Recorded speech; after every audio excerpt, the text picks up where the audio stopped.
గత విద్యా సంవత్సరంలోనే గురుకులాల విధ్వంసానికి కాంగ్రెస్ అయితే పూనుకుంది. ఫుడ్ పాయిజన్ ఘటనలు కావచ్చు, పాము కాట్లతో చిన్నారుల మరణాలు కావచ్చు, అవన్నీ కూడా కలకలం రేపాయి. అయినా కూడా కాంగ్రెస్ సర్కార్ ఎందుకు మొద్దు నిద్ర వీడటం లేదు?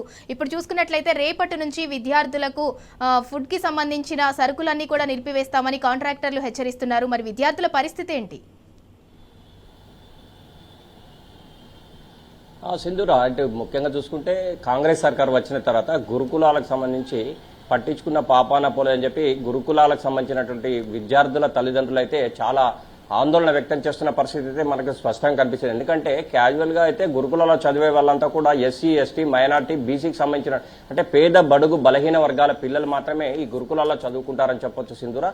ఈ నేపథ్యం ఒకటైతే పేద బడుగు బలహీన వర్గాలు కాబట్టి గురుకులాల్లో పిల్లలను చదివిస్తే బంగారు భవిష్యత్తు ఉంటుందనే ఉద్దేశంతో గత సర్కార్ బీఆర్ఎస్ సర్కార్లో దీనికి సంబంధించినటువంటి అన్ని ఏర్పాటు చేసినటువంటి పరిస్థితి. ముఖ్యంగా ఇటు వీరికి ఫెసిలిటీస్ కల్పించడమే కాదు, మరోవైపు గతంలో అంటే అన్ని ఒక్కొక్క విద్యార్థి మీద 1,25,000 రూపాయలు కూడా ఖర్చు పెట్టినటువంటి పరిస్థితి మనకు స్పష్టంగా కనిపిస్తుంది. కానీ ఇప్పుడు ఉన్న పరిస్థితుల్లో కాంట్రాక్టర్లు పాత కాంట్రాక్టర్ కంటిన్యూ అవడము, మొన్న అంటే లాస్ట్ జనవరి నుంచి కూడా ఇప్పటి వరకు కూడా కాంట్రాక్టర్లకు సరైనటువంటి వేతన అంటే వాళ్ళకి రావాల్సినటువంటి బిల్లులు ఇవ్వని నేపథ్యంలో కాంట్రాక్టర్లు చేతులు ఎత్తేస్తున్న పరిస్థితి అయితే మనకు స్పష్టంగా కనిపిస్తుంది.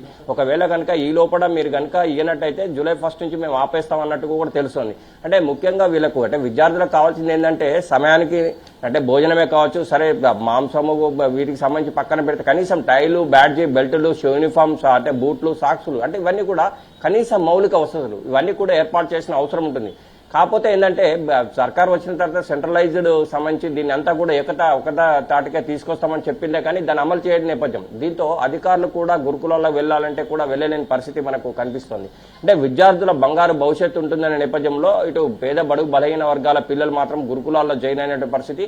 ఇంకోవైపు ఉమ్మడి కరీంనగర్ జిల్లాలో కూడా గతంలో హాస్టళ్లలోకి అంటే ఎల్లారెడ్డిపేట కావచ్చు, ఇటు మెట్పల్లి కావచ్చు, అంటే పాము కాడుతో కూడా చనిపోయినటువంటి పరిస్థితి ఉంది. అంటే దీని మీద ప్రత్యేక శ్రద్ధ చూపించాల్సిన అవసరం ఎంతైనా ఉంది. కానీ ప్రస్తుతం మీద అలాంటి శ్రద్ధ చూపెట్టట్లేదని చెప్పి కూడా తల్లిదండ్రులు పెద్ద ఎత్తున ఆందోళన చేసినటువంటి పరిస్థితి కూడా గతంలో మనకు కనిపించింది సింధూరా. అంటే ఏదేమైనా కానీ ఇప్పటికైనా కూడా ప్రభుత్వం దీనిపై స్పందించాలి. వెంటనే కాంట్రాక్టర్తో చర్చలు జరపాలి. వారికి సంబంధించినటువంటి అంటే బిల్లులు, పాత పెండింగ్ బిల్లు వెంటనే చెల్లించాలి.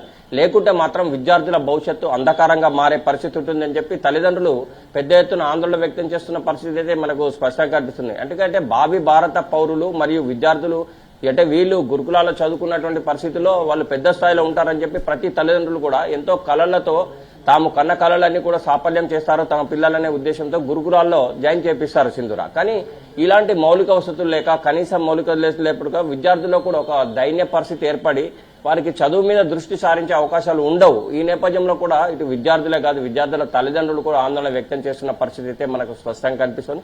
అంటే ఇప్పటికైనా రాష్ట్ర ప్రభుత్వం గురుకులాల మీద స్పష్టమైనటువంటి అవగాహనతో ముందుకెళ్లాలి. వారికి కావాల్సిన మౌలిక వసతులు ఏర్పాటు చేయడమే కాదు, కావాల్సిన పెండింగ్ బిల్లులు కూడా ఇస్తే మేము తప్పనిసరిగా వారికి సహాయ సహకారాలు అందిస్తామని చెప్పి కాంట్రాక్టర్లు చెప్తున్న పరిస్థితి అయితే ఉంది. ఏదేమైనా కానీ ప్రభుత్వం దీనిపై త్వరితగతిన చర్యలు తీసుకోకపోతే మాత్రం విద్యార్థుల భవిష్యత్తు అంధకారంగా మారే అవకాశం అయితే మనకు స్పష్టంగా కనిపిస్తుంది సింధూరా.